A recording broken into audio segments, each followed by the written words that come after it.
all that whole rave scene was a product of the Margaret Thatcher years, basically, all them years of repression, oppression. The 80s in England was shit. It was very capitalist, you know, yeah. She was trying to make everyone buy their houses, you know, the work thing, and there's nothing underground. Oh, it's just horrible. And that's why, so, you know, when the rave thing happened in '89, it was like, oh yeah, wicked, let's go. One night, I'd be in a pub, and this guy would walk up to us and say, do you want to come to a party? And suddenly you'd find yourself in a room with 2,000 people of all cultures, all races, all styles, you know, suddenly dancing to this new acid house beat that's fresh from Chicago. It's no longer pop music. It's no longer the 3-minute sale, you know. It's actually a programmed voyage for the mind. This is it. And I was working in a PA hire shop.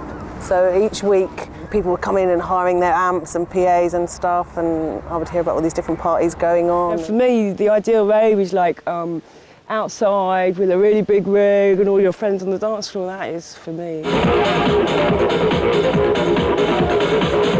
This acid party sort of thing turned into like a new wave of psychedelic. And that was the thing that really blew my head off. Why was this new electronic music so different from all the other electronic musics I'd heard before? The fact was it was just a drum machine and a bass line, and the way the bass line moved was completely different to anything I'd heard before. It wasn't moving in the sense of harmony and melody. It was going round on a loop, and that loop would change not in pitch, but in frequency. And that was something revolutionary for me anyway. Which is the most basic principle of all of this, is to clean yourself from a week at work. But after that, there are many levels to that. How far do you want to go with it? And that's where I saw Mark as such a great catalyst for all of that, because he was so clear about that. There was a real buzz in the air, you know, about this kind of new place, but it was all very commercial. So the one thing that was missing was the connection with the free space, because there is no free space. Every single square centimetre is under control. It's very important to have these social centres where people can come and meet and network and exchange ideas, because without people doing that, no contact. Mark, he had this kind of vision. He went off in this kind of mad trance for 9 days where he got completely spiralled by this cosmic nurse. And completely spiraled me and Simon and his brother Zander and then all the rest of everybody. It's strange how it happened. I had this job in a printing place, and on the wall there was a picture of this fossil, which is a spiral ammonite, and I was just experimenting on this, you know, and going into infinity on the photocopy and out and in. Suddenly this kind of very strange, you know, connection, this very strange sort of revelation, if you like, of this image and what it meant. All connecting.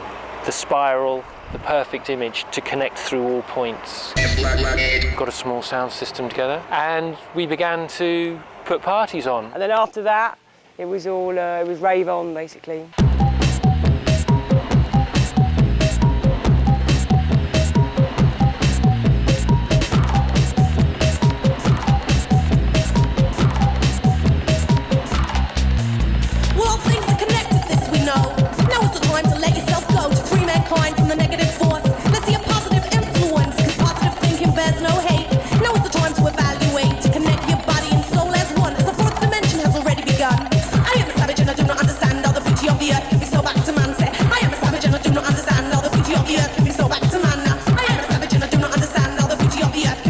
I go to this first ever Spiral Tribe party, and it's like back, you know, this acid house music, you know. For me, being already a bit of a mushroom adept at that time, it was perfect. We're all just going, wow! It's mad, cosmic spiral trip. We'd all be just totally spiraled. It's wicked with the music and everything else, you know, you're just going, yeah, we can change the world. In hindsight, I think we were very utopian, you know what I mean? And that's the spirit of those times. Anything goes, anything can happen, and we're going to push the button, and why not revolution? We let down all the barriers.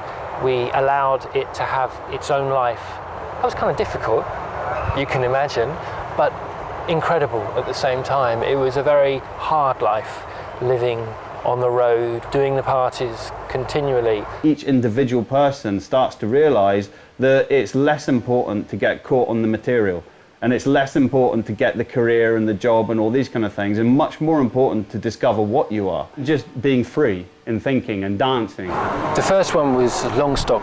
It was the displaced Stonehenge. They didn't want these people coming into Wiltshire and occupying the area around Stonehenge. It became a spiritual realisation. We were out in the nature, in the environment, and we were going to continue to whatever end. We realised that we would not return to the lives that we were living the day before. That was a key moment of no return. Wake up!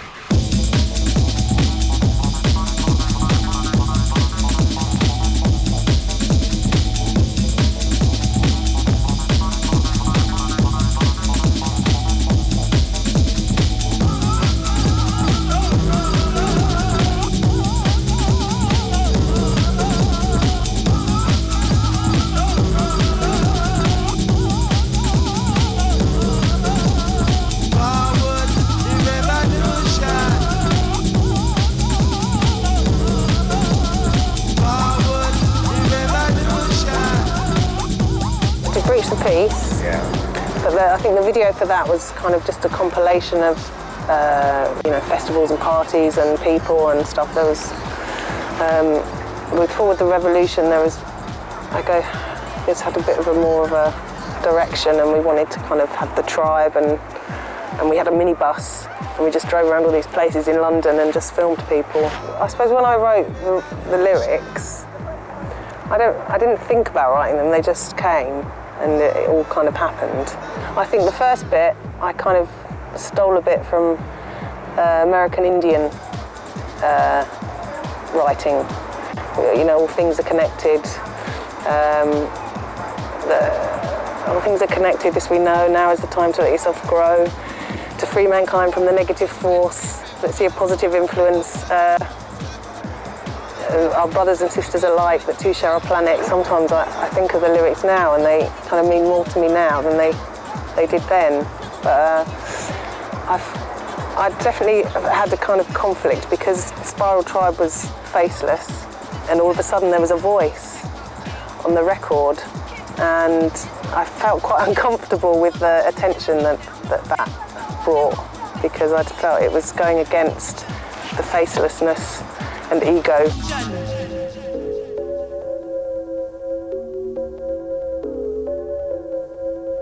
You might stop the party, but you can't stop the future. You might stop the party, but you can't stop the future. You might stop the party, but you can't stop the future. You might stop the party, but you can't stop the future. You might stop the party, but you can't stop the future.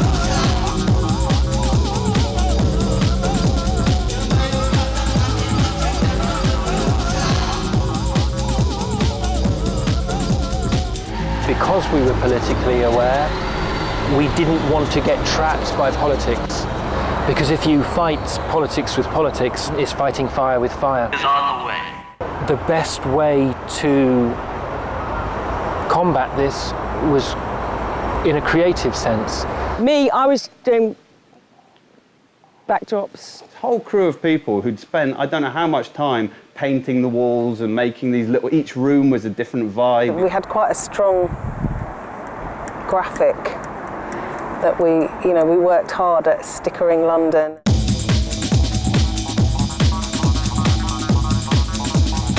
That people feel comfortable when they see something familiar. Take an area, a large empty warehouse, and to have these new symbols of what this free space represented, the more minimal the better. Spiral Tribe.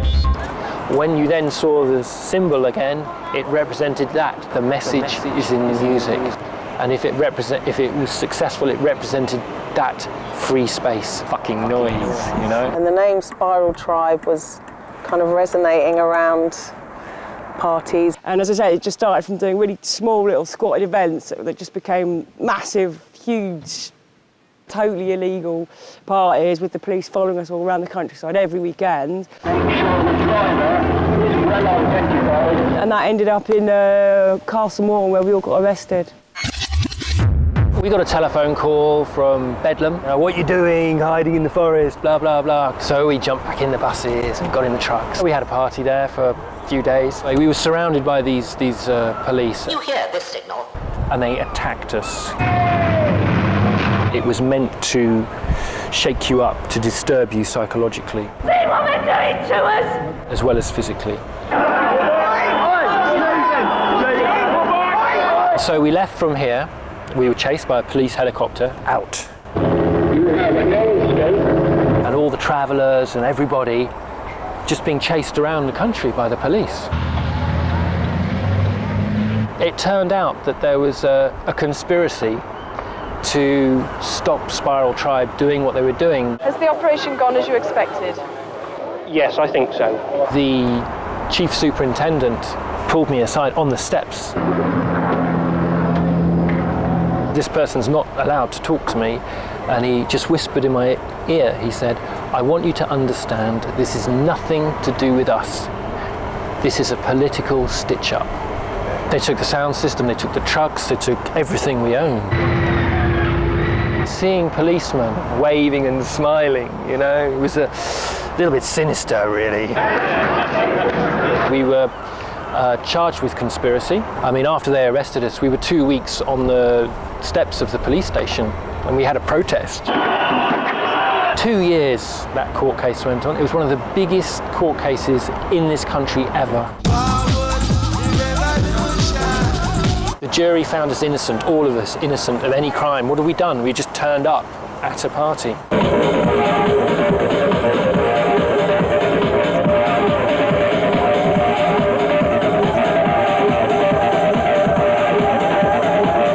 What we discovered with Spiral Tribe was by heading for the exit and seeing how far you could go, suddenly you realise how you're not free. If I suspect that you've been involved in some of the offences that have occurred today, Suddenly you're getting hounded out of the country by the police. then you would be arrested. Because you're talking about freedom, you know what I'm saying? And real freedom.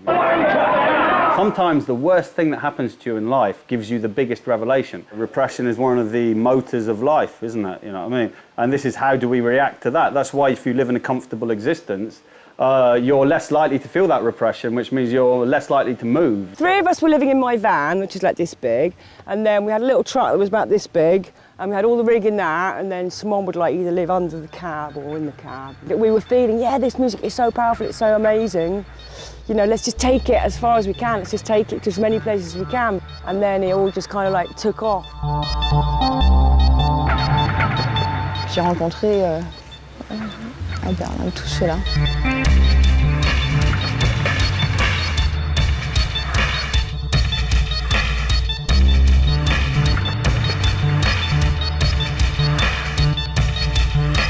D'abord, c'était Potsdamer-Platz. Camp Traveler, c'était entre les deux murs. Moins 17 dans un bus, la glace à l'intérieur, des vitres, pas grand-chose à manger, le feu au milieu de la neige pour se cuire et tout ça. On n'arrive même plus à ouvrir les portes parce que c'était glacé. Criminal drug evasion.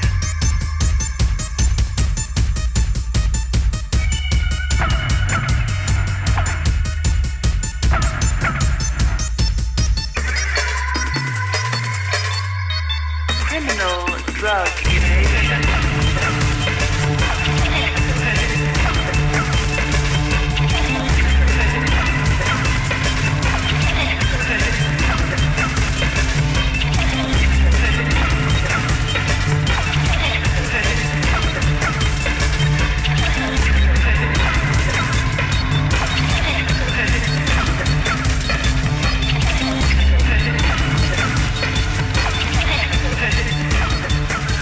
La mission de départ quand ils étaient à Berlin, c'était partir sur la Russie. La traque qui était convoquée en Angleterre pour Castle Morton, c'était ceux qui voulaient partir sur la Russie. Ils sont plus ou moins pas revenus à ce moment-là.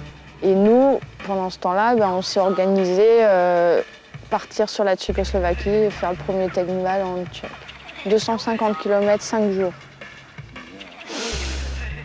As you would imagine, it was just a very slow-moving, sort of like a big heavyweight convoy moving towards Czech Republic. And there's a real nice atmosphere in that part of the world because you're somewhere between east and west, you know. And so you had all this kind of nostalgic feeling of like the war and, you know, all this thing between communist and sort of Western thinking. It was powerful because, I mean, every truck we had in those days was a classic oldie, you know what I mean? All the paperwork necessary to get into Czech with these planes, to do like a spectacle. One of the Mutoroid trucks, you know, all on the back, giving out flowers and fire juggling and driving around town. And in the centre of Prague, we arrived there and thought, fucking hell, we can't set up here. There's houses everywhere. For Czech, you know, they'd never seen anything like that. You know, it was like just after the revolution.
We liked the feeling of kind of being on the edge and being a bit more experimental. It was the same with the music. To be able to give the opportunity to have new music played. We were always accused of just playing noise, you know, which is great. Make some fucking noise, you know. But the fact is you can't boil it down to Spiral Tribe, you can't boil it down to Chicago acid music. What's that? That's life. That's the machine of existence. You're making contact beyond politics, and it's very powerful, very strong community area that is stifled by this society. What you're going through here is to inspire you, but after inspiration you need to work, and if you don't do the work you're going to go down the toilet or you're going to get lost because you're playing with heavy chemicals, you're playing with heavy vibes, you're in a free zone in Babylon. Open your eyes and feel good.